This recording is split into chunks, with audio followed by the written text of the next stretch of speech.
Guys, welcome back to the channel, and today we're going to talk about why the scales are lying to you and what you should look at instead.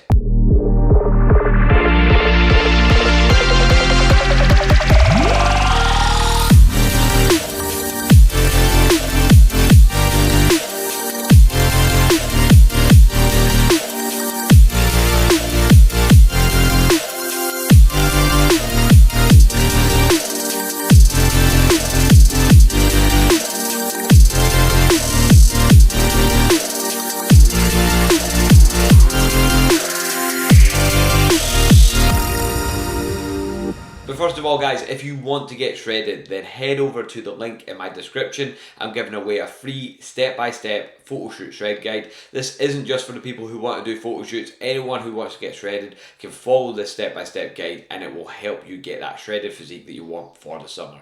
So, we've all been there. We're following our diet to a T, we're doing our steps, we're doing our training, we're doing our cardio, and the scales just won't budge. In fact, sometimes they even end up going up.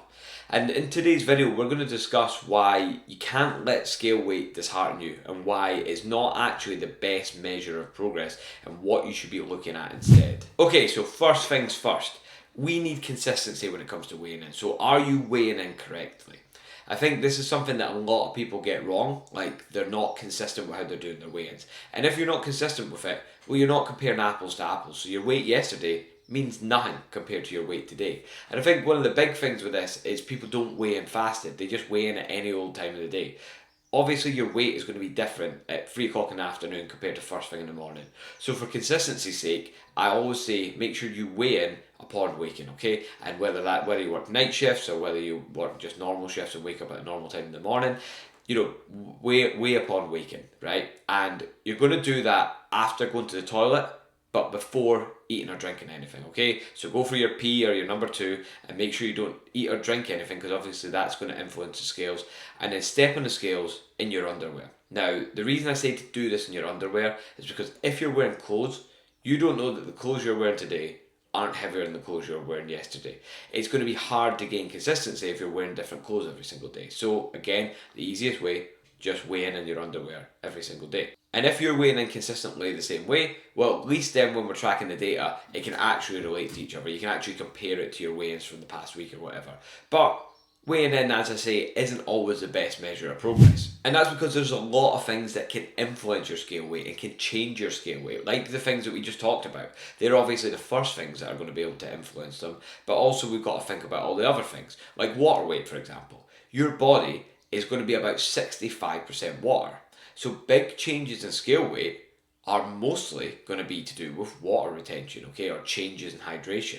For example, let's just talk about like a lot of people when they start like eating healthier, they start training harder, they'll start drinking more water, right? But if you start drinking more water, you'll probably retain more water, right? So if I went and like drank, a pint of water right now, I'd be about half a kilo heavier in the scales, wouldn't I? Because a pint of water is going to be roughly 500 ml, and that's going to be roughly half a kilo. So I'd instantly be half a kilo heavier, right? But alternatively, if I went for a sauna for 40 minutes, well, I'd lose a lot of water because I'd be sweating buckets, and then my scale weight would be down. But none of those things mean that I've either gained or lost body fat. It's just weight. It's just weight on the scales, and that does not correlate to body fat. Another thing that can influence the scales that's very, very common can be poor digestion or like bloating, right? So again, this is something that I come up against with quite a lot of clients, and oftentimes it's actually quite a simple fix. One of the biggest things you can do for this is just make sure you're actually chewing your food properly. Chewing your food is the first stage of digestion. In fact, it's actually the second. The first stage of digestion is smelling your food. So like when you're like, you can smell your food, or you're in a restaurant and you can like kind of smell the food and you're waiting on your food to come in and your mouth's starting to water. That is actually stage 1 of digestion, because that saliva's got like digestive enzymes in it to help break down some of the foods. Now, the second stage is chewing your food. Chewing your food until it's liquid-like, okay? And a lot of people, myself included, are terrible for this. We just throw food down as quick as possible and don't chew it properly. So even just changing your chewing habits can have a huge influence on your digestion and therefore obviously things like bloating. But also making sure you're drinking enough water. I'll usually say that you should be drinking 1 litre of water per 30 kilos of body weight. So if you're a 60 kilo person, you should be drinking 2 litres. If you're a 90 kilo person, you should be drinking 3 litres, okay? And again, that can make a big impact on your digestion too. And then finally, fibre. Fibre is a big one.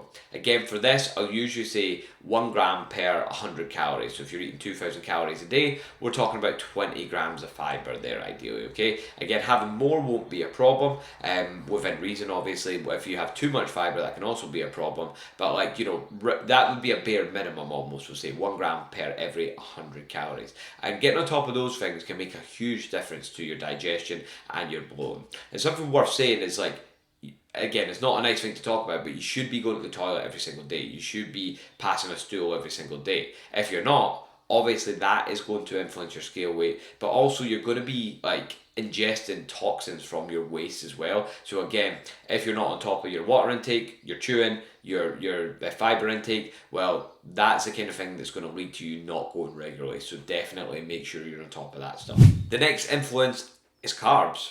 And I don't want this to come across the wrong way. I'm not saying that carbs are bad by any means, but it is a fact that 1 gram of carbohydrate will hold 3 grams of water. So if you eat 500 grams of carbs, then you're going to be up on the scales by about 2 kilos, okay, because of the 3 grams of water as well. So that's about another 1.5 kilo on top of those 500 grams of carbs, right? And that is assuming that you ate no carbs the day before, okay, because we then have that increase of that amount. But it is just a fact. Like, what the carbohydrates will do is they will store as glycogen. Okay, glycogen is a stored form of carbohydrate in the liver and in the muscles, and with that they then hold the water, okay? But having carbs in your muscles and having water in your muscles is what makes them appear big and full. So it's actually a good thing. So if you're really, really flat and you eat a lot of carbs and then all of a sudden you're really, really full, you may be up in the scales by a couple of kilos, but you might look even leaner than what you did before. And again, this only applies to a person who's lean in the first place. But you might look even leaner, and you will look even leaner because your muscles are big, full, and you know it's like pumping air into a football. If you imagine that football is your muscle, as you pump that air in there, they're just blowing up and blowing up and blowing up, and it looks so much better. So this is why like bodybuilders or people who are doing photo shoots will do carb loads before their shoot or before their show, because ultimately that's going to get them the best look on the day. And those guys, they're not worried about what their scale weight is. They're worried about how they look. And ultimately, if you're watching this video, I know you're the same. You don't actually care about how much weight you've lost. You care about how your physique looks. And that is ultimately the goal. Hormones is another one. So things like cortisol, for example, the stress hormone, will cause water retention.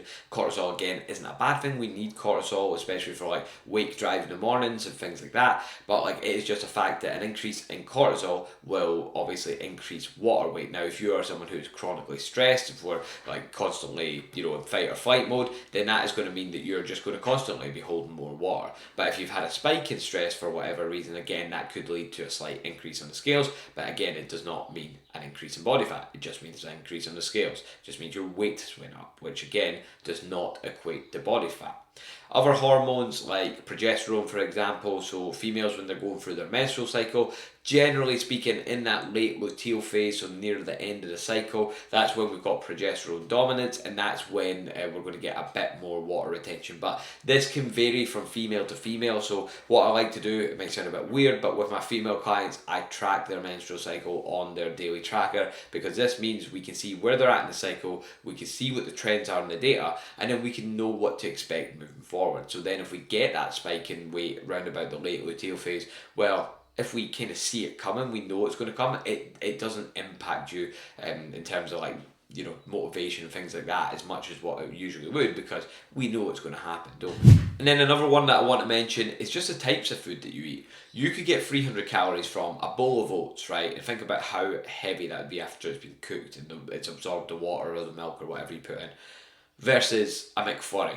I think about how light a McFlurry is. I know that a lot of boxers will use like McFlurries to get calories in, but when they're trying to make weight, for example, because they're getting the calories in, but they're not actually adding as much weight. So again, types of food that you eat can weigh you down a little bit more or a little bit less. And again, generally speaking, your stuff that's like high in fiber is going to be like a little bit heavier. Okay, again, not that it's a bad thing by any means, but again, it's just something to consider. So if you have like quite a heavy meal the night before and you wake up the next morning with like with a heavier weigh-in, well, it might just be down to the food that you ate.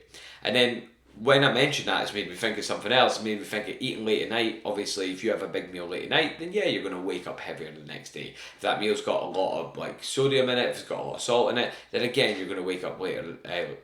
Heavier the next day. You're not going to wake up later the next day. Heavier the next day.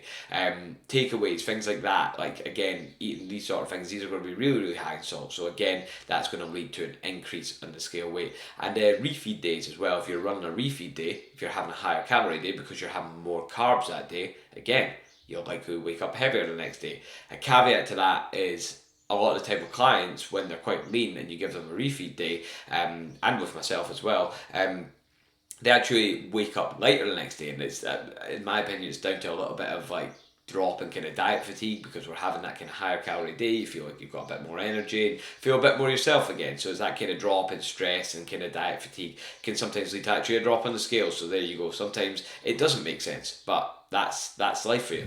So you probably realise by now that old way of people going to like Weight Watchers and getting weighed in every week, once a week, is a bad idea, because it's just not comparable. It just doesn't make sense. Like, you're comparing apples to oranges. It just doesn't make any sense.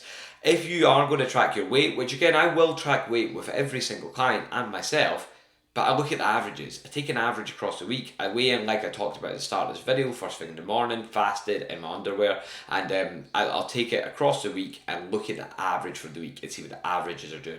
Because the averages usually paint a much better picture than what a once a week weigh-in will do. Again, that information is only a small part of the puzzle, okay? And what I track with my clients instead are going to be these three main things. So first of all, we're going to look at their progress photos, because when we look at the progress photos, we can literally see the physical changes in front of our eyes. Now again, if you're someone who is doing this by yourself and you're looking at your own progress photos, you're not going to see massive changes week on week. And again, you do develop a bit of a coaching eye for this when you're doing it all the time.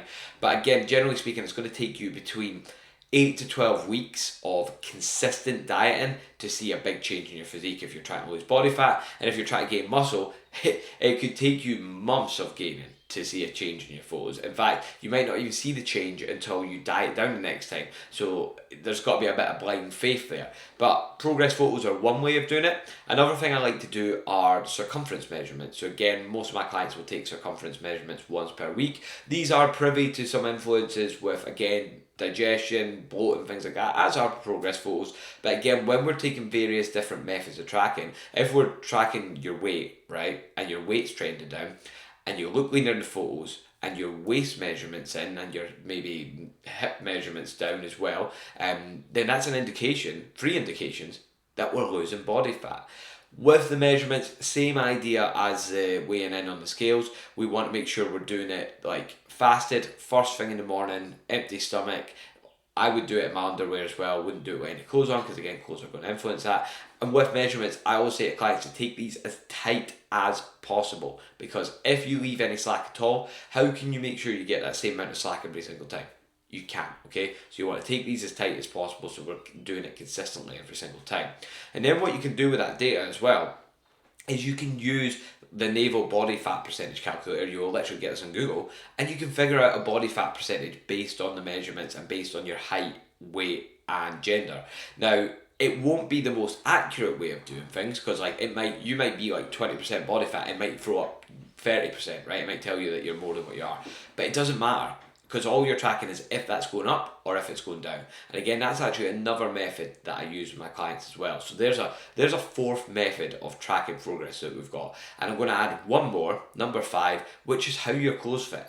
We all know that feeling when you put on a pair of trousers and either they feel a bit tight or they feel really loose. That's another indication that we're heading in the right direction when we're trying to lose body fat. So we've got 5 methods there. 5 methods, guys, for seeing what progressions are being made. And if you just base it on one of them, any one of them, then it's not a clear indication of where you're going. So this idea of getting upset when the scale weight goes up, you're looking at a tiny piece of the puzzle. It's pointless letting something like that dictate how you feel about your progress or how your motivation feels, because it is so insignificant. We've got to look at the bigger picture, guys, and we've got to consider all 5 of these tracking methods. And before I sign off on this one, guys, I just want to show you a picture, a before and after picture of my client Sam. He only lost 1.3 kilos between these 2 pictures. Do you think he cares that he only lost 1.3 kilos? Absolutely not. If you were to say to someone, right, in 12 weeks, which I think this is what this was, I can't remember, it was a while back. If I said to someone you could lose 1.3 kilos in 12 weeks, most people would be like, nah, that's way too slow. But look at the difference in his physique. It just shows you that scale weight is just one part of the picture. And this guy was working on an oil rig at the time. The only time we actually got scale weights was when he was back home, because he was working on a moving rig. You couldn't take a scale weight. So, you know, we done this without scale weight. We done it with just all the other tracking methods that we just talked about, okay?